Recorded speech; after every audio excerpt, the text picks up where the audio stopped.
Hello, everyone, and welcome to Fairfield County SCORE's live webinar on creating an effective marketing strategy. I'm not Bill Presley, I'm Bud Freund. Bill Presley is the webinar coordinator and a business mentor here at SCORE Fairfield County. I will be moving the slides and doing the intro. Our presenter today is Peter Engstrom, and more on Peter in just a minute. First, some information about SCORE. There are 320 offices nationwide and over 11,000 volunteers. We're part of the Small Business Administration. SCORE Fairfield County has over 130 volunteers with a wide range of industry, process, and subject matter expertise. We offer three primary value-added services to small business owners.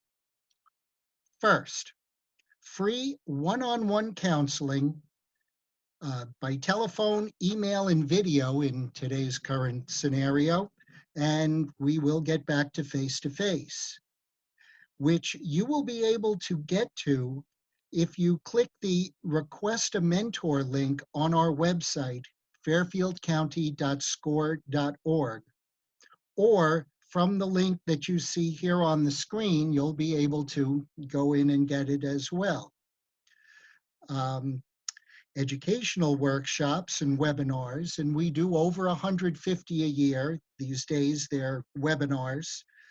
And third, we have extensive resources on our website, including a network of subject matter experts at your disposal.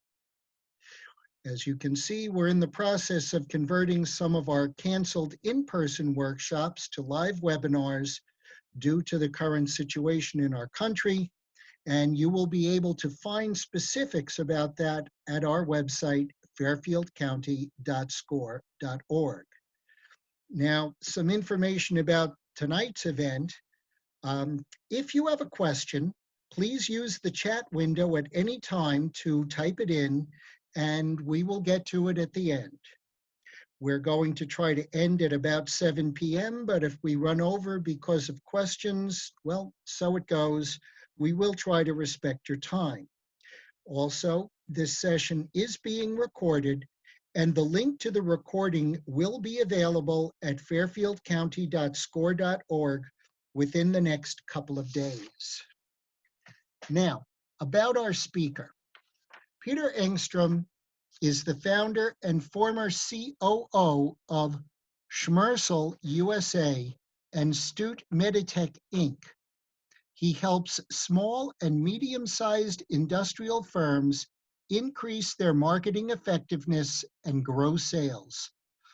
Other clients have included EG&G, Eaton, Opcon, APM Hexseal, Unimax Switch, Signal, Transformer, Cole Morgan, and Panasonic. He is also an adjunct professor at Sacred Heart's College of Business and is a SCORE volunteer who delivers the marketing strategy module of our Simple Steps program. I'll now turn it over to Peter. Peter, let me unmute your mic, and it's all yours. Thank you, Bud, for that very pleasant introduction. And good evening, everyone, and welcome to Creating an Effective Marketing Strategy. Bud, may I have the first slide, please? I can't see the audience, of course, but I imagine many of you already have formulated or begun formulating the marketing strategy for your enterprise. So with the next slide, I'd like to introduce what is a marketing strategy. Here are some statements that you may be familiar with, you may have heard if you were in the corporate world, that were proposed as marketing strategies. I'd like to give you a minute to look at them, a moment.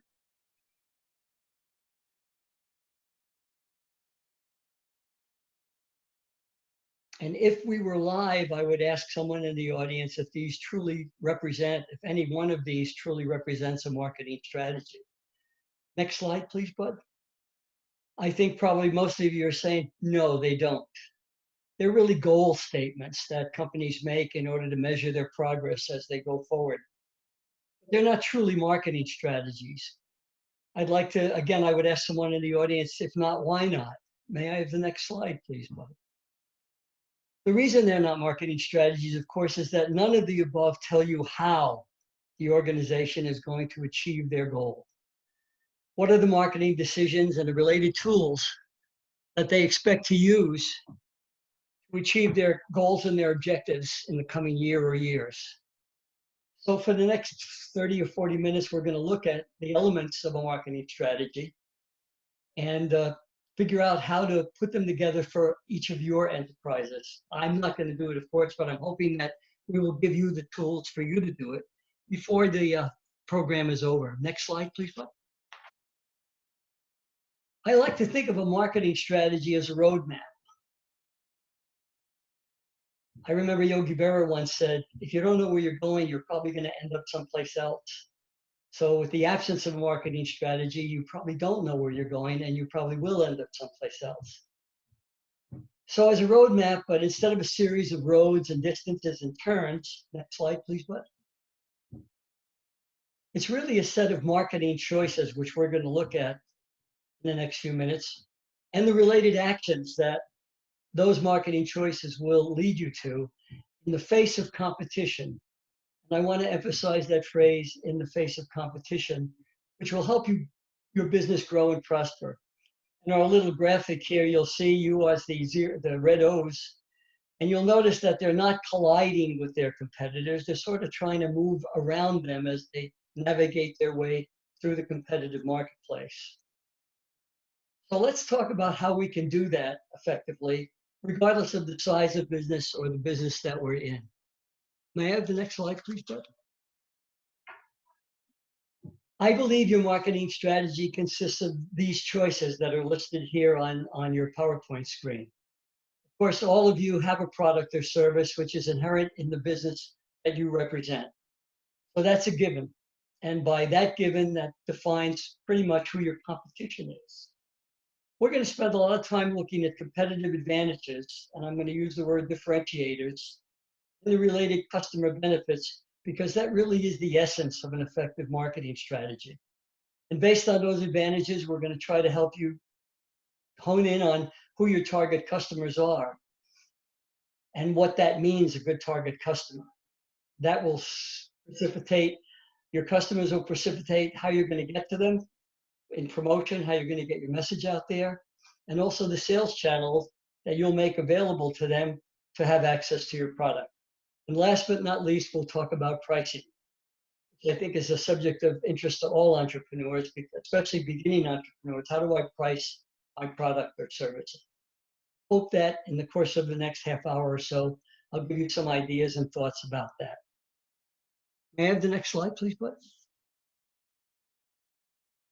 On the screen right now, you'll see a little form. I call it a marketing strategy summary. It's intended to be a tool to help you capture each of these elements succinctly as you think about them and begin to formulate a very effective marketing strategy. We'll work our way through this chart in the next few minutes. Of course, as I said, the product or service is a given. It's the product or service that is represented by your particular enterprise. Major direct competition. I'm sure you all know the difference between a direct and an indirect competitor. In the pizza business, Domino's and Caesar's Pizza are direct competitors. But any other restaurant in your local area is an indirect competitor because they're competing for the same business of your available market. Can I have the next slide, please, bud? This concept of differentiation may be new to some of you and to others it may not. But I believe the essence of a really effective marketing strategy is some unique competitive feature of your service or business with an associated customer benefit. And I want to emphasize that word benefit because, as all of you know, customers do not buy product features. They buy the expectation of some benefit associated with doing business with your firm. Ideally, that feature and related benefit should be something to which your competitors cannot or will not respond. And I say that simply because if they can or will respond quickly, you quickly will lose that competitive advantage that we're trying to establish. In order to emphasize the word differentiation, I'd like to share a little bit of history with you. I'm kind of giving away my age with this one, but how many of you, and I can't see a show of hands, remember the days when all soft drinks came in bottles? It was before the advent of cans and disposable cans and pop-top cans. Well, going back to that time, the Pepsi and Coca-Cola wars still existed. They were not in their infancy. Both companies were fighting for market share. And Pepsi was struggling for a way to try to get a greater market share away from Coca-Cola. And at that time, some of you who are my age may remember that Coke was sold in a nice green 6-ounce glass bottle, had a very curvy figure. Bottles were returned for deposit at the grocery stores and supermarkets. You got a nickel back. And, or maybe it was 2 cents back then, I don't remember. But what Pepsi decided to do was to get a competitive advantage against Coca-Cola at the time. All Coca-Cola came in a 6-ounce bottle. Pepsi decided to introduce their soda, their cola, available in a 12-ounce bottle. They even created a little jingle with it. Pepsi Cola hits the spot, 12 full ounces. That's a lot.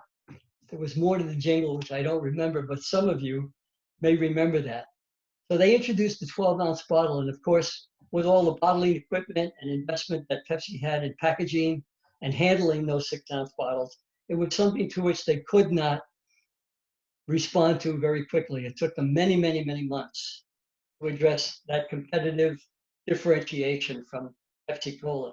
And I hope that little vignette kind of shares what the word differentiate means, and something to which your customers cannot or will not respond to. Bud, may I have the next slide, please? As you look at your business, whether it be a product-oriented hard goods or a service business, I encourage you to try to look for some way to differentiate your product or service from the competition. We're going to be talking about that for the next few minutes. It's what we in marketing call your unique selling proposition, or USP. Once you can identify or create a USP for your product or service, it's important to learn how to verbalize it, but equally important to verbalize its benefit to the customers.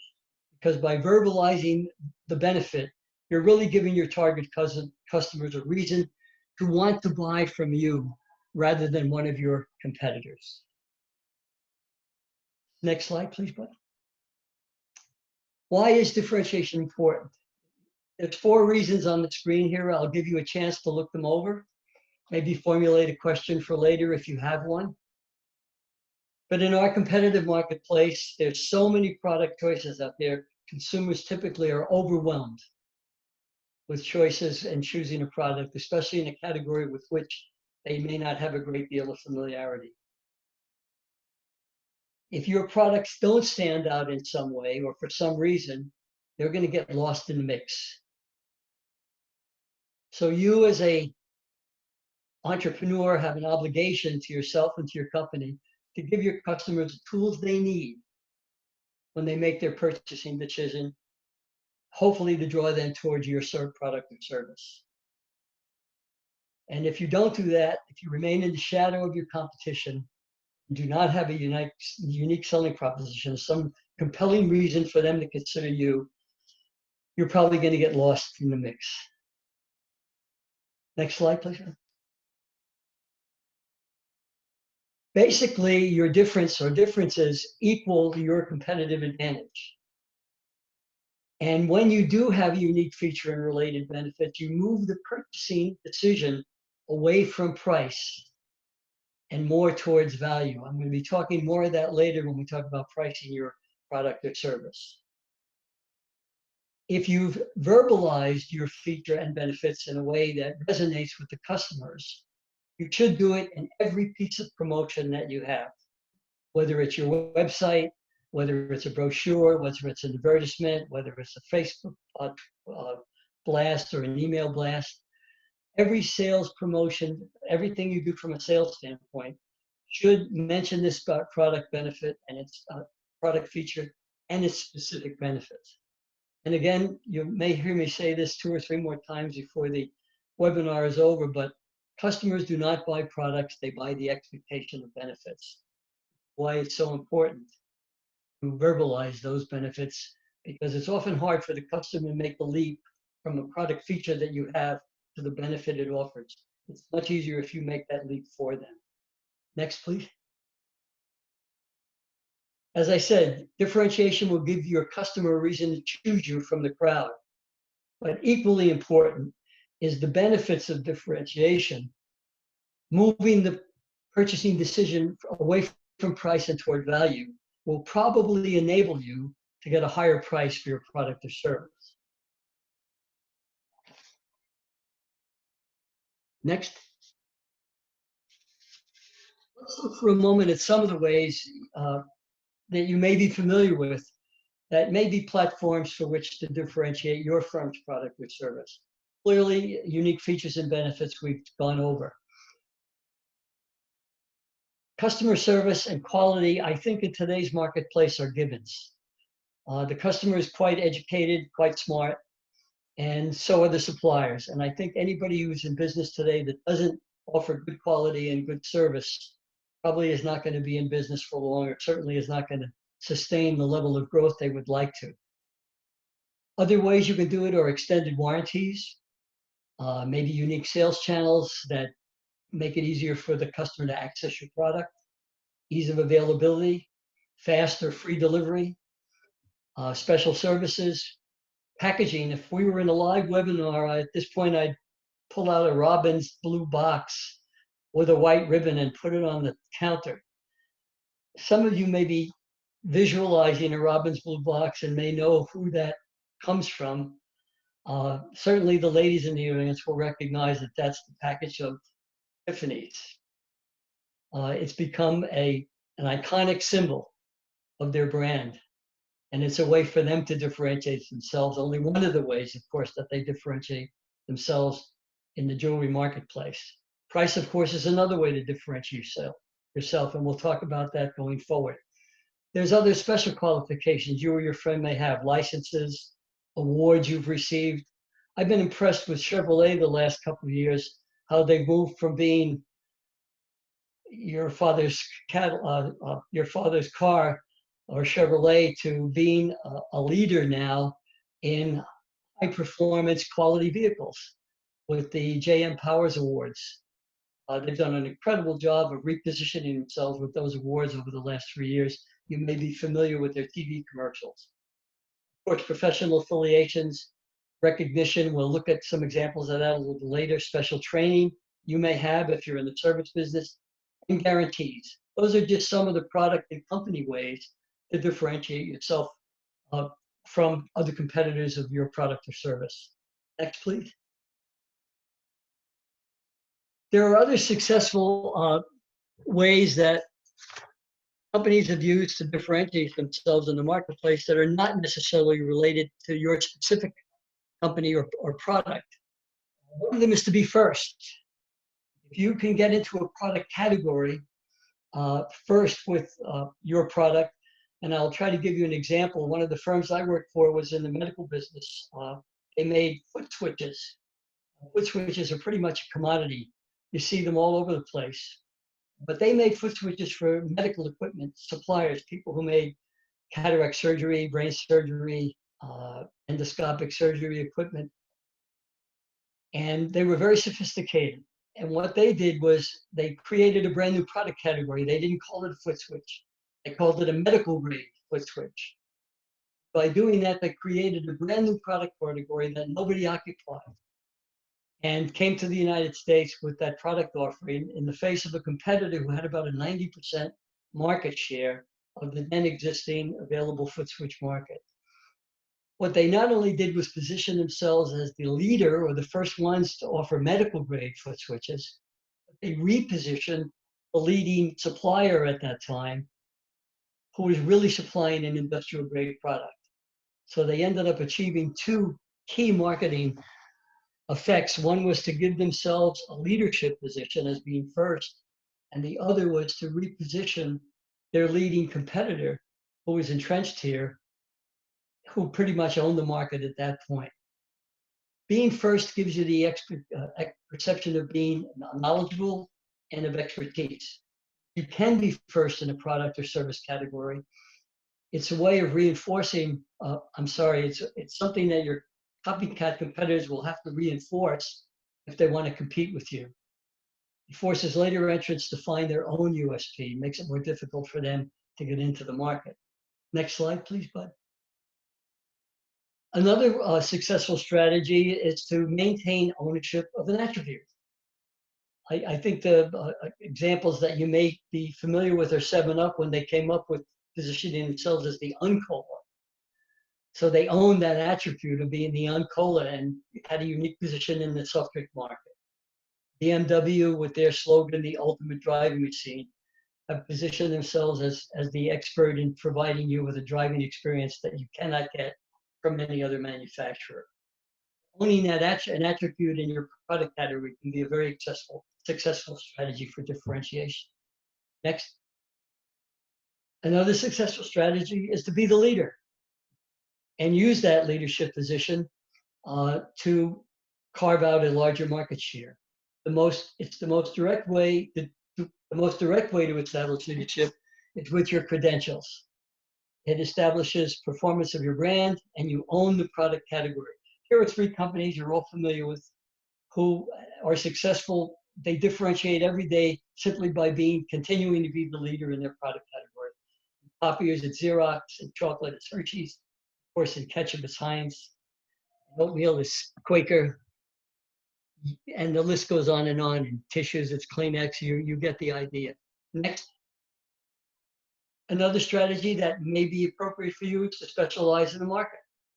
Specialists are perceived of being more knowledgeable and more experienced. Generalists are rarely associated with expertise. Here's a couple of examples of consumer products that I'm sure you're familiar with, which exhibit this strategy of specializing in the market. Foot Locker, they specialize in athletic shoes. And Victoria's Secret in women's lingerie and undergarments. So consumers that are looking for athletic shoes or women's lingerie or undergarments immediately are drawn to one of these suppliers because of their specialization in the market. They presume that they have a broad selection and an expertise in what works and what doesn't. Next, please. Having a long history, heritage can be a very powerful tool for differentiation. I don't imagine this applies to many of you in the audience since you're entrepreneurs and have recently probably only been in business a few years at that. But if you have had a history of offering a product or service, it can be a powerful way of differentiating yourself in the market. Geico has recently changed from 15% off in 15 minutes to selling to a different strategy of differentiation by selling their 75 years of savings and service in their recent commercials. Next. Another differentiation is to be the preferred supplier. Consumers are likely to purchase a product other people think is the correct one to buy, which is one of the reasons referrals are such a powerful sales tool. When somebody gets a referral from a friend or a business associate, you're perceived as a preferred supplier. Examples of products that have used this strategy are Tylenol, with their phrase, the pain reliever hospitals prefer. And Science Diet, pet food, veterinarians recommended. Ostensibly, it's the food that veterinarians feed their pets. Sensodyne, dentist's #1 recommendation for sensitive teeth. So here again, by this kind of preference, they drive consumers who want that confidence to their product. Next. Another way that you can differentiate is to make your product in a special way. Apple has done this very, very successfully in the last 15 years with their proprietary operating system.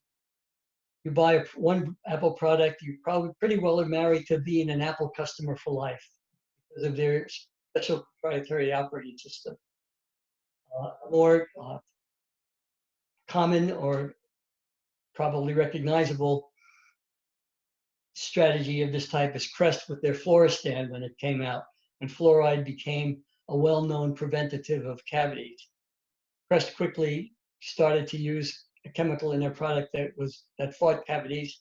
They gave it a name Floristan. It had a very long chemical name, and it positioned them as the leader in anti-cavity toothpaste. Next, please. A couple of examples of differentiation that I'd like to show you with before we leave this subject. Again, are ones that you may be familiar with. The first one is fast food hamburger chains. We all know McDonald's. They provide pre-cooked frozen hamburgers delivered in a minute or two. Those of you who've been out on the West Coast may be familiar with a company called In-N-Out Burger. They have about 200 locations out on the West Coast. They're usually located near a McDonald's because, as you know, these fast food companies put a lot of money into site location. In-N-Out Burgers, they're amazing. When I visited them, you walk in, you order a burger, you can order it any way you like. You can order it rare, well done, with or without onions, with or without lettuce, with or without ketchup, with or without mustard, with or without tomatoes, on a fresh bun, and it's cooked to order. It's delivered in about 5 or 10 minutes. All they do is burgers and shakes and fries, and they compete successfully to a portion of the audience that McDonald's is unable to address because of their business model. Next slide, please. Those of you familiar with the automotive industry probably have heard of Mack Truck. They build heavy trucks, and they sell primarily to large fleet operators for whom the truck their truck fleet represents a huge capital investment. And Mack, recognizing that capital investment, builds a fairly narrow range of models of trucks that they can produce cost effectively and offer to the fleet people at attractive prices. Peterbilt, on the other hand, their target customer by strategic decision is the individual owner operators of trucks, where the truck is their home away from home. And they're willing to pay more to get some features and benefits that Mack cannot afford to build in mass production, offer in mass production. For example, they produce, every truck they produce is made to order with many custom features such as plush leather seats, luxurious sleeper cabins, and the like.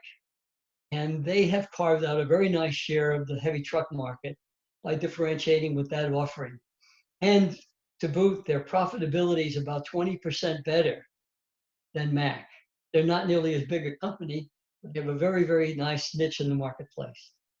Next slide, please. So by these examples, I'm hoping that I'm trying to show that differentiation is an antidote to competition. It's a way of allowing you to weave around and address a different part of the market. If we look at the market as a group of consumers that are, some of them are well served, some are underserved, and some are overserved.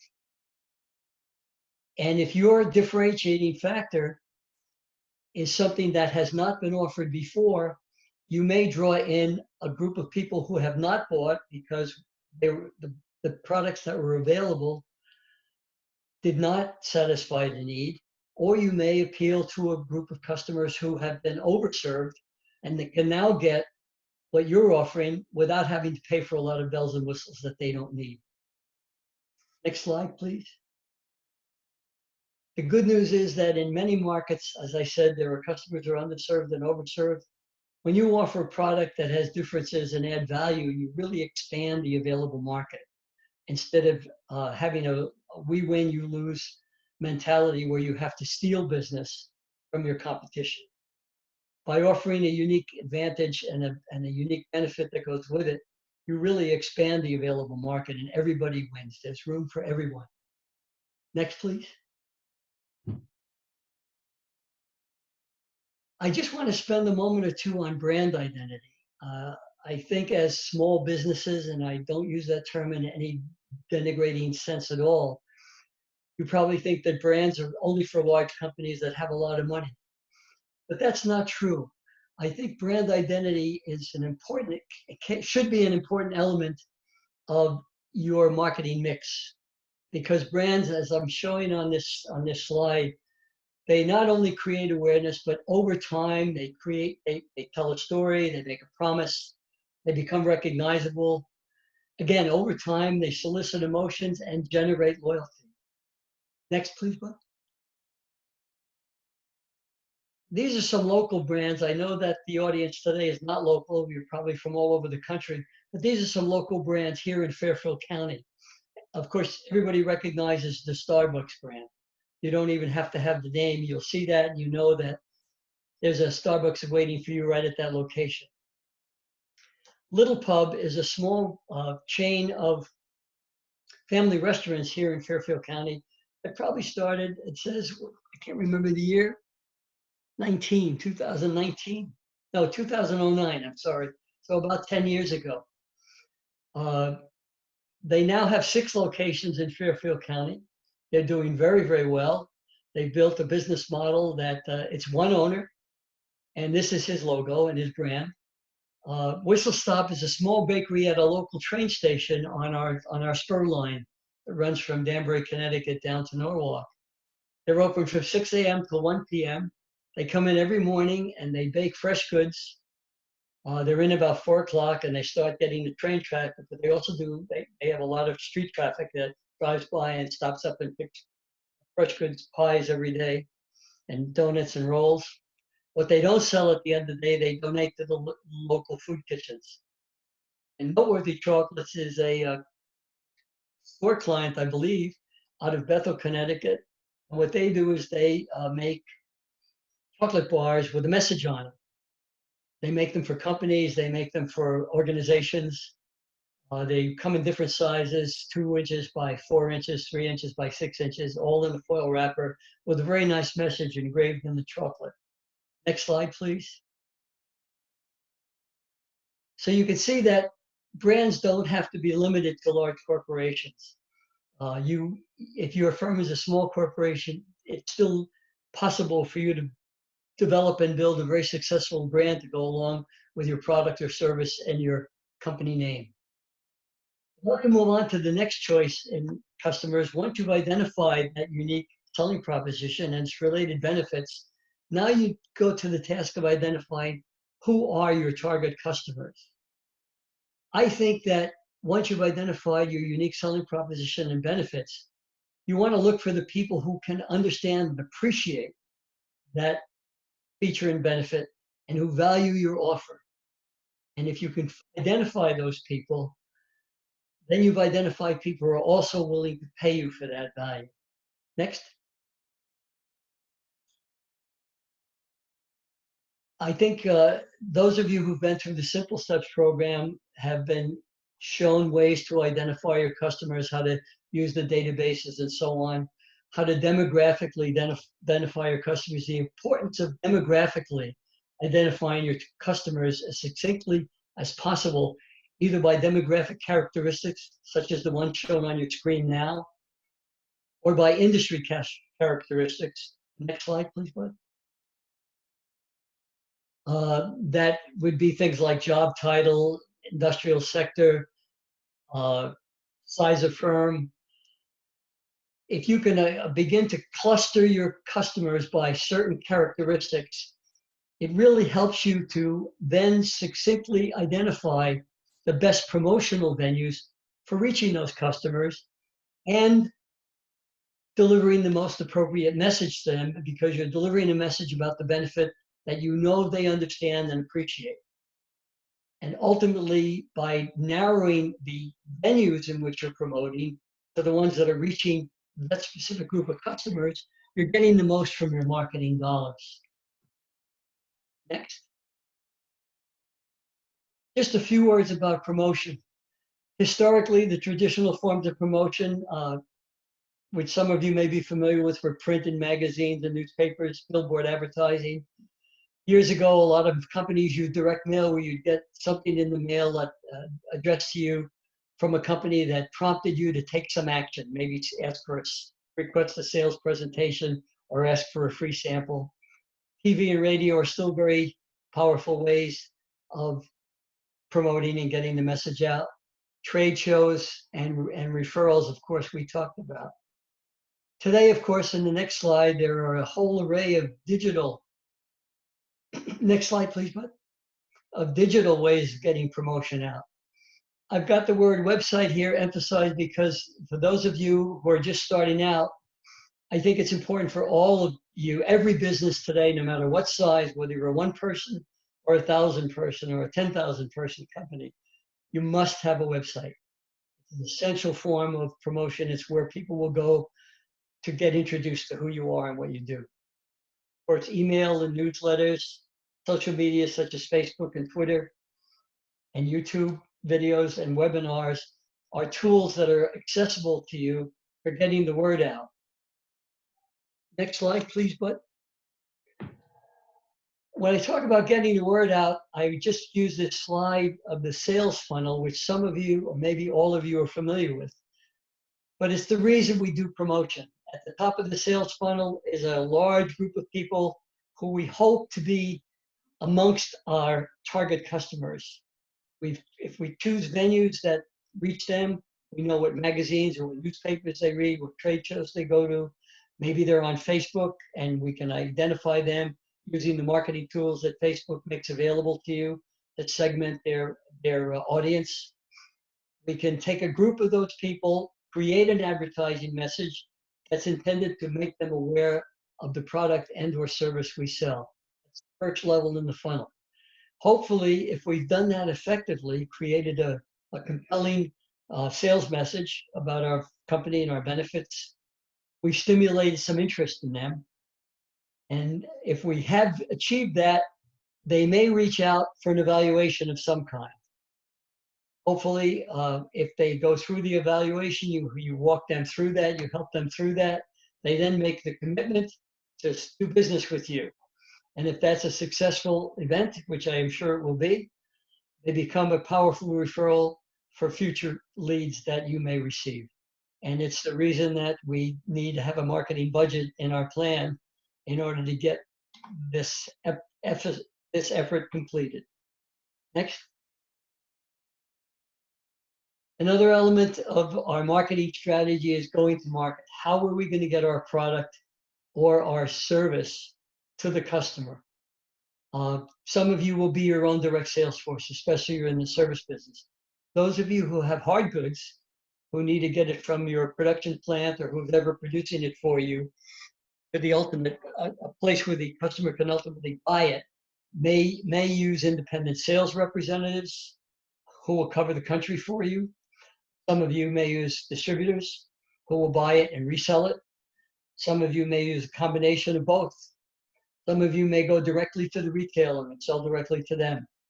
For example, people who create greeting cards may go to gift shops and sell their greeting card assortment directly to a gift shop or a chain of gift shops. Of course, you always have the opportunity to sell your product or service online. And if you do sell online, you've probably created a website or will create a website that allow people to come in and order from you directly online, and capture the order and their payment information through your website and fulfill the order directly. The next slide, please, Bud. Some of the things you want to consider when choosing your sales and distribution network as part of your marketing strategy are the impact that your choice will have on your costs and your pricing. Because if you do choose or must choose to use some middle channels like wholesalers or distributors or representatives, you're going to have to build into your pricing the commission or margin that they expect to get for being part of your sales channel and helping you get your product to the ultimate consumer.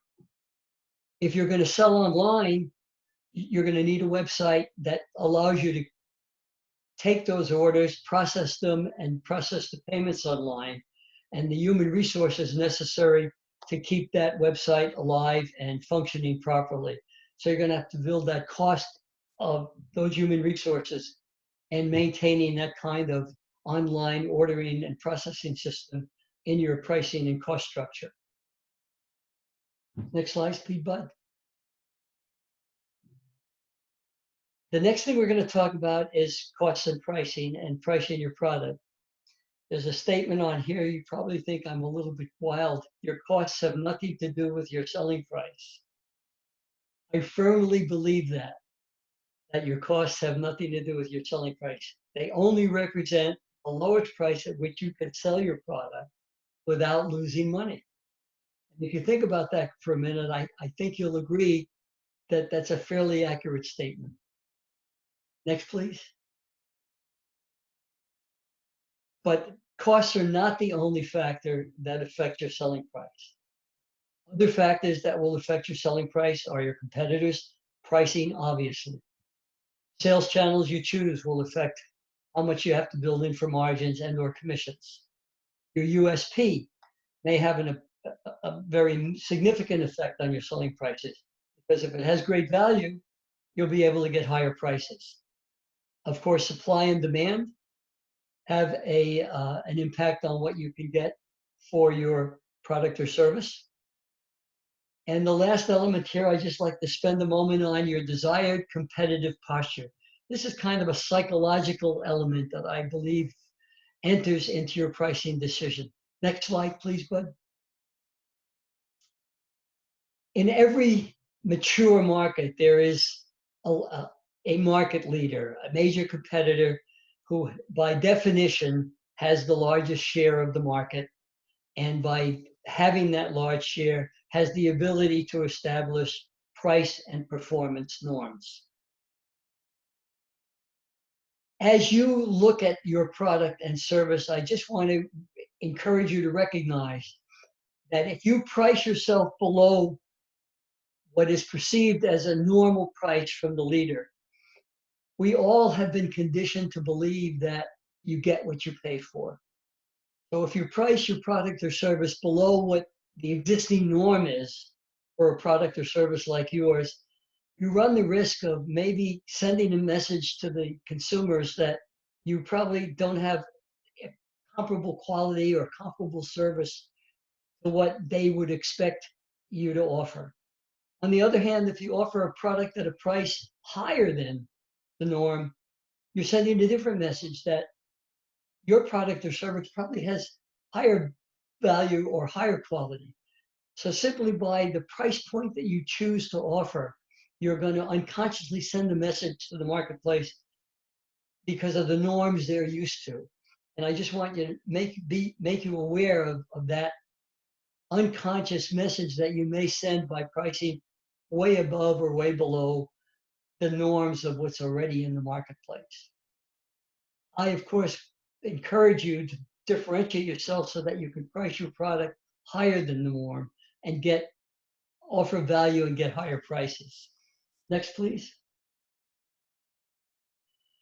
I want to encourage you to continually assess your pricing, continuously compare and evaluate, because your competitors are going to be moving in response to what you do, but always ensure value to the customers. Another message I'd like to deliver is I don't believe that low price is a sustainable strategy, because it's something to which your competition can react to overnight. Is a low price strategy. They can change their prices overnight and probably stay at a low price much longer than you can, because they probably have financial resources you may not have. Next slide, please, Bud. So now you've put together all the elements of your marketing plan. And what's going to be the result of your marketing strategy? What that should lead you to is a marketing plan. And I'm just going to spend a minute on this, because the marketing plan should consist of a series of actions and should be based on some SMART objectives. May I have the next slide, please, Bud? I just want to define for a moment a SMART objective for you. It's an objective that's very specific.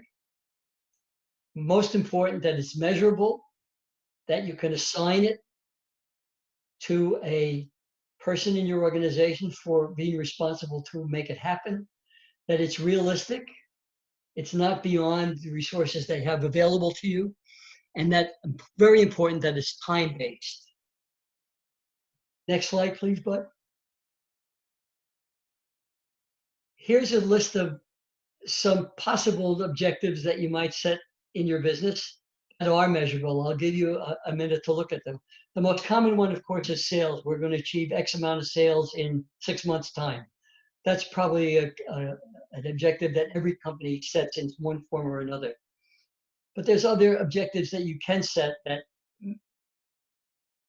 you may not be ready for sales yet, but number of sales calls, things over which you have control, a number of catalog requests that you receive over a unit of time, number of customer inquiries or proposals, number of quotations that you made in the first 3 months of launching your business, or a number of demonstration requests. Completion of a website or a sales brochure could be a measurable objective. Usually you want to get those done before you launch your business though, or completion of your first online promotion. These are just some examples of objectives that to give you an idea of what I mean by measurable objectives that you may establish for your business. Next slide, please, Bud. Well, coming out of that is a marketing plan. And here's just an example of one that this slide and the slide with the summary of the marketing strategy will be available to you as individual PDFs if you'd like, simply by sending in your email address, and I'll be sure that you get PDFs of both this slide and the marketing summary if you'd like to use those as tools to work with. Here you can see a series of action steps that we're taking. I didn't assign responsibilities or estimated costs because they'll be unique to your business. But then you assign a date when they'll be completed. It's responsibility of who will do them. And you put them in your marketing plan for the first year or whatever year you're building a marketing plan for. Next slide, please, Bud. But at this point, I've completed the presentation about marketing strategy. And I think we should take some time to answer any questions that may come in before we move on to this last piece of part of the webinar that I'll present if we have another 3 minutes at the end.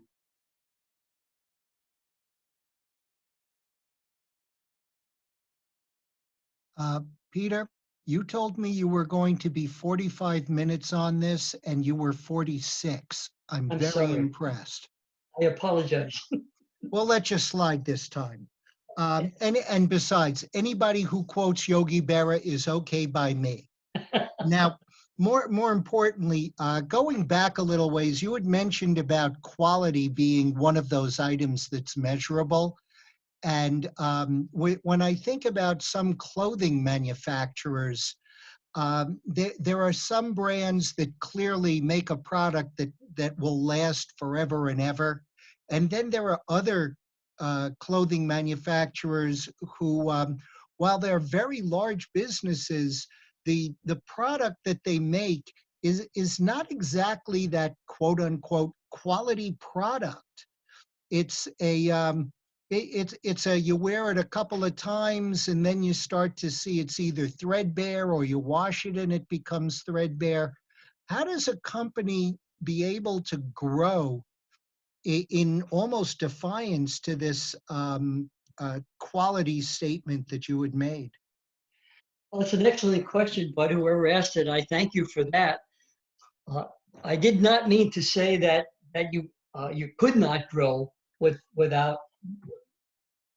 Remember that the market consists of a whole bunch of different segments, and what the Brooks Brothers is appealing to a segment of the market that knows that they're going to get a very high quality product. It's going to last a long time. And for a suit, they're probably going to pay $500 or $600. Whereas a firm that's offering a suit, and I'm not going to use any names because I don't want to berate anybody. I don't want to berate anybody. They're addressing a different segment of the market than Brooks Brothers.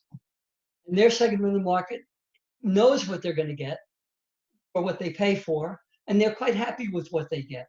Maybe they buy a suit for $150, but they only have to wear it for special events. They don't have to wear it every day. So I didn't mean to imply that everybody had to have the same level of quality, but certainly for the market that you're addressing, you want to be sure you're offering them quality acceptable to their standard. Thank you, Peter. Here's another question for you. I recently started a travel business 2 years ago. What would you recommend with current events being what they are as good marketing to people who aren't traveling and probably won't have the funds nor the security to do it again in the near future? Ooh, boy, that is an excellent question, and I am certainly not an expert in the travel industry. But as you stated in the introduction, I do most of my work in the B2B section, not the B2C section. But I might offer from the hip uh, to whoever asked that question. Maybe at this time when people are not traveling and may not consider traveling, you can still keep yourself in front of them with messages that talk about places that they might want to travel to in the future, uh, messages of value to them regarding their traveling experience, travel tips, how to pack a suitcase effectively, just thoughts like that, sending out blasts of content that are valued to travelers in the future so they think of you when they are ready to travel. Thank you, Peter. We have two more questions, and then we'll let you get back to your wrap up. The first one starts as follows. Data. I find all the data available through Google Ads to be both a great boon and a way to drown in the weeds. How do you balance the components of a marketing strategy, realizing that it is product, industry, audience-based? Can you repeat that question, Bud? I'm not sure. Sure. It's about the data that you'll get out of Google Ads. There is almost too much that you can pull out of Google Ads. So how do you balance all that information and a marketing strategy? But I am not familiar with Google Ads and the data that they generate. Okay, I'm sorry, I'd be remiss if I tried to answer this question. I have no real foundation for responding, but I'll be happy to look into Google Ads. And if you'll capture the email address of that person, I'll do my very best to answer that in an email to her in the next couple of days. that'd be great. Thank you. Before we go to the last question, the SCORE chapter does want to let everyone know we will be figuring out how to get those two PDFs available to you, whether they're a download from our website or by some other method, but they will be coming to you. Last question before you go back to your wrap up, Peter. I would love for you to speak to the current situation we are in as a service-oriented business. Well, as a service-oriented business, you're pretty much out of business right now. I would expect, since people are practicing, understandably, so much social distancing. I think for those of you in the service business, remarks I made earlier about continuing to have some visibility with your prospective customers digitally, if at all possible, or through other means of promotion that allows you to get in front of them during this difficult time might be something worthy of your consideration.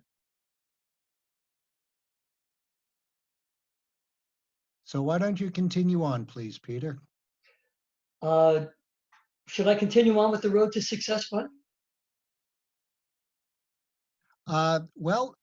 In light of the last question and the situation we're in, some words of encouragement would probably be very helpful right now. Thank you, Bud, and thank you, audience, if you'll bear with me for another 3 minutes, as I like to deliver this when I do the Simple Steps program in the audience with entrepreneurs, because I am an entrepreneur. I've been self-employed since 1981. Even in those enterprises that Bud mentioned, I was employed as a contract worker, not as an employee, because I wanted to retain my independence. But I'd like to talk to you for a moment about the road to success. Can I have the next slide, please, Bud? Most people think success looks like this. We start down at the lower left-hand corner and we go up the curve and we just grow and grow and grow and have a wonderful time. But unfortunately, in the real world, success looks something like the next slide. It looks a little bit more like this with fits and starts. Next slide, please, Bud. As you progress in your entrepreneurial venture, those of you who are at the beginning, please be aware there's going to be some setbacks along the way. And those of you who have been doing this for a while, you've already experienced those setbacks. Next slide, bud. Just remember that success is on the same road as failure. It's just a little bit further down the road. Next slide, please, bud. And I can't emphasize this enough, that failure is a key ingredient to success. As an example of this, can I have the next slide, Buzz? I'd like to share with you a true story about Thomas Edison. You all know he invented the electric light bulb. I don't know how many of you know that he has over 1,100 patents. He invented the phonograph, for example. But during the course of his work on the electric light bulb, he was being followed by a newspaper, a young newspaper reporter. And after his 500 failed experiment, the newspaper reporter went to him and said, "Mr. Edison, I don't understand it. After 500 failed attempts, when are you going to go and give up on this idea?" And the next slide will tell you what Mr. Edison said to that young man.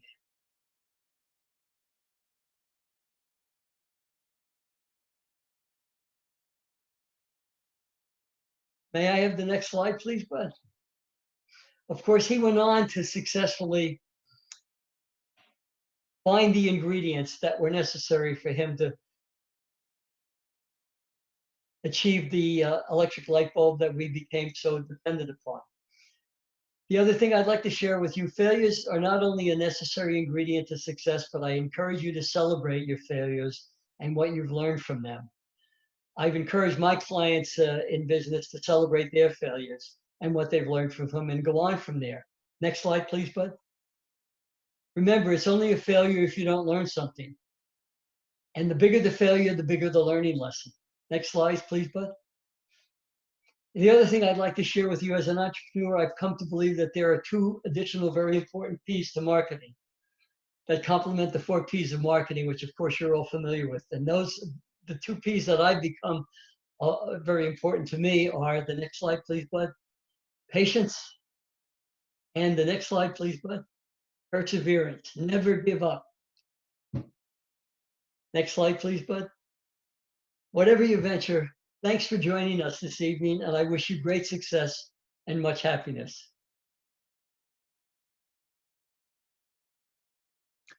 Thank you very much, Peter. As a reminder, a recording of this webinar and the materials are going to be available within a couple of days on the fairfieldcounty.score.org website. Please check our website for information on other upcoming webinars. And again, SCORE offers free individual counseling. Whoop, there we are. Individual counseling. So please use the links on the screen to visit our website and click Request a Mentor. We are available for sessions by phone, email, or video currently. And also, please fill out the evaluations that you're going to get at the end of this webinar. So on behalf of SCORE, I'd like to thank you all for attending today's live webinar. And in closing, a big thank you to Peter Engstrom for presenting today. And have a nice evening and stay healthy, everyone.